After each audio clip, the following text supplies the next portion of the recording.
queria falar hoje, Glauco, e chamar atenção para um conjunto de textos que traz um debate muito contemporâneo e muito necessário para a gente compreender o estado do mundo, digamos assim, e para onde vamos. O tema é a inteligência artificial e, em especial, os impactos no mundo do trabalho.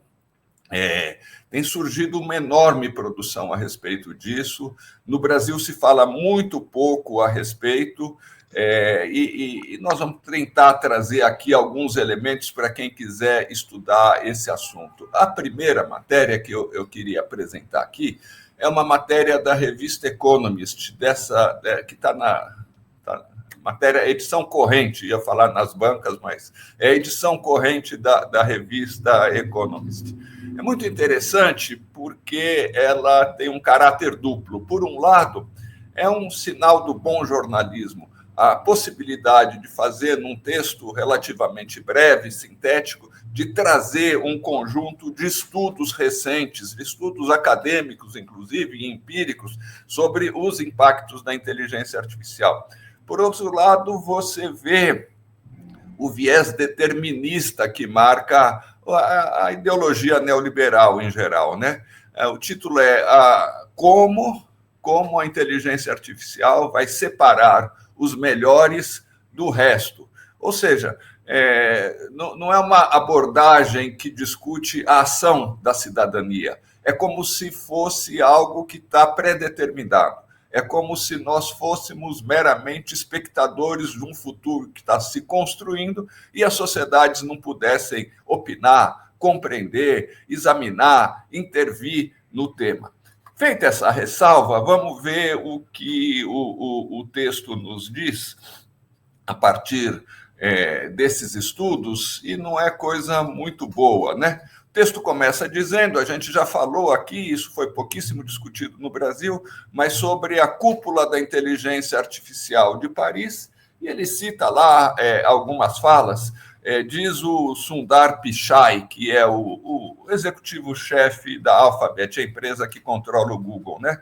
A inteligência artificial vai ser a mudança mais profunda no nosso tempo de vida. E o Dario Amodei, que é CEO, executivo-chefe da Anthropic, que é outra grande Big Tech que está na disputa pela tecnologia, pela inteligência artificial, diz que vai ser, olha aí a grande eloquência, né? A maior mudança no mercado de trabalho na história.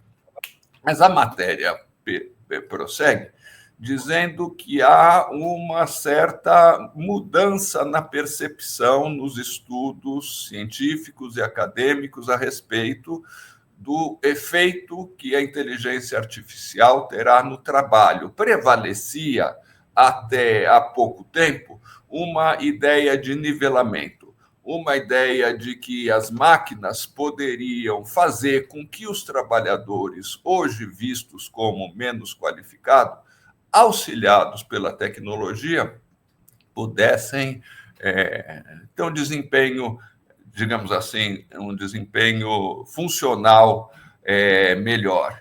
Então, tem um estudo de 2023 de pesquisadores da Universidade de Stanford e do MIT, né, do Instituto de Tecnologia de Massachusetts, mostrando, por exemplo, que em atividades como o atendimento ao consumidor, as pessoas que eram vistas como de menos desempenho tinham um aumento muito superior aos demais trabalhadores, para os quais a inteligência artificial não apresentava mais nenhuma melhora no seu desempenho profissional. Se pensava, por exemplo, que com a inteligência artificial as pessoas poderiam facilmente construir poesia. Alguns estudiosos chegaram a dizer, olha, com a inteligência artificial, os trabalhadores serão os executivos-chefes dos modelos de inteligência artificial. Sempre essa ideia do controle, né, do executivo-chefe, da meritocracia, da hierarquia, principalmente. A revista mostra, porém, esse artigo que nós estamos exibindo aqui, que tem havido uma mudança nessa compreensão nos estudos mais recentes.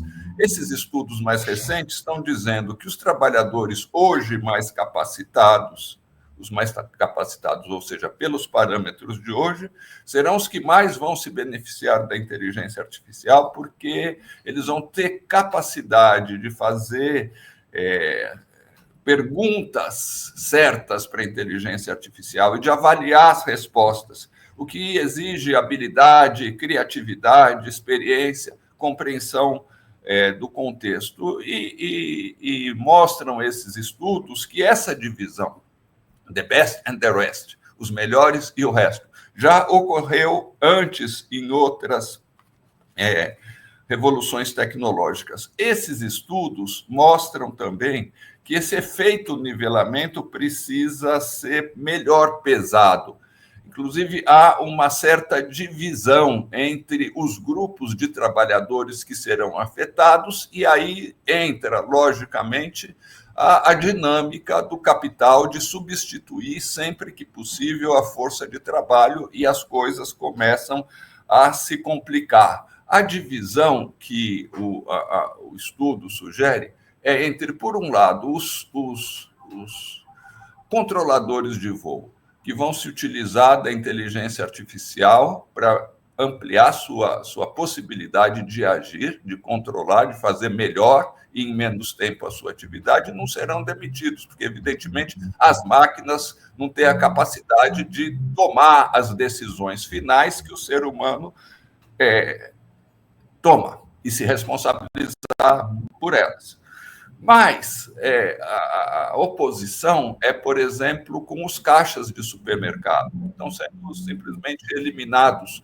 Ou a gente vê nos supermercados hoje, quando existe a máquina de passar, de cobrar automaticamente os produtos, de passar pelo caixa, digamos assim, como os trabalhadores são relegados a tarefas mais subalternas, como a tarefa de pesar alguma comida que seja vendida, algum item qualquer que seja vendido por quilo, ou de liberar, quando você compra alguma bebida alcoólica, a pessoa simplesmente digita um código e te libere. Daqui a pouco é possível, inclusive, que esse trabalho seja eliminado.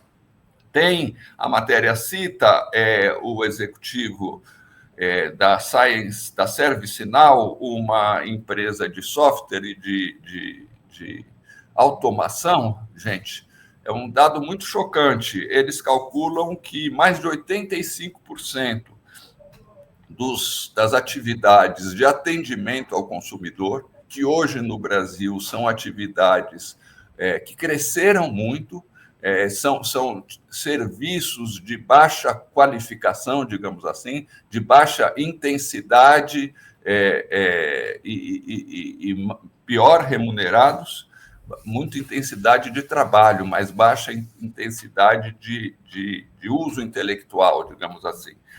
85% desses serviços podem ser eliminados. Eu chamaria a atenção, não está na matéria, mas o Nouriel Roubini, aquele economista turco que previu a grande crise financeira de 2018, tem feito alguns estudos interessantíssimos sobre como os robôs munidos de inteligência artificial vão poder substituir um número crescente de trabalhadores industriais. Então, não é simplesmente no setor de serviços, é também no setor industrial. Voltando ao setor de serviços, essa mesma matéria mostra, por exemplo, que, inclusive em atividades hoje vistas como sofisticadas, os robôs, a inteligência artificial vai poder substituir os seres humanos. Atividades, por exemplo, como a criação de roteiros para filmes e séries cinematográficas, atividades como design de peças industriais ou de peças estéticas, poderão ser realizadas risco pela inteligência artificial, caso ela continue evoluindo como está. Há exemplos concretos. A substituição do trabalho de advogados, por exemplo. Uma empresa norte-americana citada na matéria emprega a inteligência artificial para redigir novos contratos a partir do exame de contratos existentes e da comparação desses contratos com outros similares. Esses sistemas são capazes de produzir novos contratos em 30 segundos, coisas que um ser humano demoraria muito mais tempo e custaria muito mais caro, e o potencial de desemprego disso é tremendo.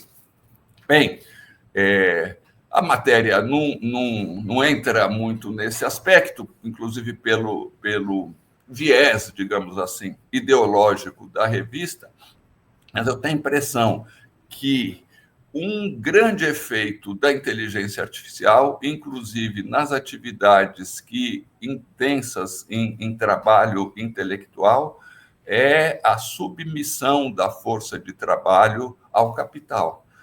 Mesmo que, em alguns casos, e a gente vai ver, não está claramente definido se vai haver redução do número total de trabalhadores empregados, porque, como outras tecnologias, também a inteligência artificial elimina postos de trabalho, mas cria outros postos de trabalho. Todos os estudos dizem que não está claro ainda qual vai ser a resultante desse processo, mas, de qualquer forma, trabalhos em que o ser humano está associado diretamente a uma máquina, diretamente a um sistema que é de propriedade do seu empregador, e em que ele realiza atividades que têm íntima relação com esse sistema, ou seja, com o capital empregado nesse sistema, reduzem a autonomia do trabalhador e ampliam a capacidade do empregador, a capacidade do capital, portanto, de substituí-lo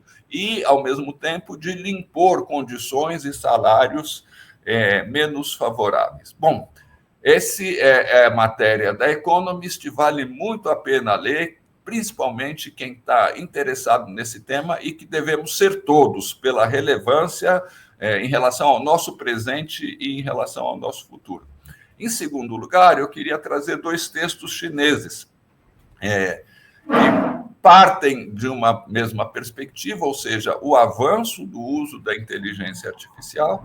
É curioso que são 2 textos de pesquisadores chineses que atuam na China, mas publicados em revistas científicas norte-americanas.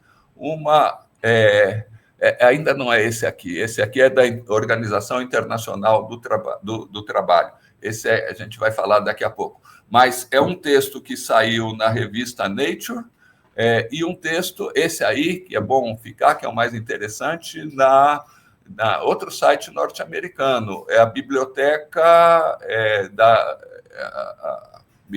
Nacional de Medicina dos Estados Unidos. Esses 2 textos chineses, que tratam do mesmo assunto, eles adotam uma outra abordagem, é o planejamento, a forma como é possível, diante do desenvolvimento de novas tecnologias, definir, por meio de ações políticas, qual o papel que essas tecnologias vão ocupar. Então, esses textos chineses fazem um histórico, por exemplo, de como a China adotou a inteligência artificial, um histórico muito circunstanciado. Em 2016, a ideia de uso intenso de novas ferramentas de inteligência artificial foi incluída no 13º Plano Quinquenal da China, que é como se faz o planejamento lá. Em 2017, uma reunião especial do Comitê Central, aliás, do Conselho do Estado, aprovou um plano de desenvolvimento da inteligência artificial de nova geração, e isso está muito associado a uma ideia dos chineses de desenvolver o que eles chamam de novas forças produtivas, ou seja, deles terem um papel proeminente no desenvolvimento científico e tecnológico dessa época, e caminharem para um salto industrial e para um salto na área de serviços qualificados é muito importante para eles. Ao mesmo tempo, essas duas publicações chinesas chamam atenção para os problemas causados pela inteligência artificial e para a necessidade de, ao adotá-la, levar em conta, por exemplo, as desigualdades regionais, levar em conta a substituição, o foco, focar na substituição de trabalhadores, da força de trabalho que vai deixar de existir com o envelhecimento da população, ou seja, uma preocupação social muito interessante. E foco no uso da inteligência artificial para ampliar as redes de seguridade social e para reformar os sistemas de ensino e os processos de treinamento. São esses dois textos, a gente tem aqui, depois vamos tentar colocar os links aqui nos comentários. E, por fim, nós temos um site importantíssimo para quem quer fazer a pesquisa a respeito desse tema, que é o site da Organização Internacional do Trabalho. Tem uma seção especial dedicada à inteligência artificial, tem estudos importantíssimos, inclusive a partir de questões que não são feitas normalmente. Um desses estudos, por exemplo, que foi tema de uma conferência recente, é como a inteligência artificial pode servir ao conjunto dos trabalhadores. Ou seja, você vê que há aqui também uma preocupação de não se render à tecnologia, não se render aos interesses das grandes corporações que desenvolvem a tecnologia segundo seus próprios objetivos, seus próprios interesses, mas sim de levar em conta o importantíssimo desenvolvimento dessas novas tecnologias, mas de adequá-las à melhor a garantia de condições de vida melhores, a redução das desigualdades, enfim, ao uso da tecnologia não para substituir o trabalho humano, não para desempregar os trabalhadores, mas para qualificar o trabalho humano. Isso é muito importante, porque esse debate está muito atrasado aqui no Brasil. Nós adotamos uma posição, em geral, embasbacada diante das novas tecnologias. E nós assumimos, principalmente, uma posição fatalista, uma ideia de que elas virão, não há formas de controlá-las, nós precisamos simplesmente assistir e nos adaptar à sua introdução. Nós não somos sociedade capaz de dominar aquilo que é fruto da nossa própria inteligência, ou seja, a tecnologia. Então, vale muito a pena ler esse material, o material da Economist, as publicações científicas chinesas, o Outra Saúde vai continuar acompanhando e, em especial, esse material disponível no site da Organização Internacional do Trabalho. Glauco.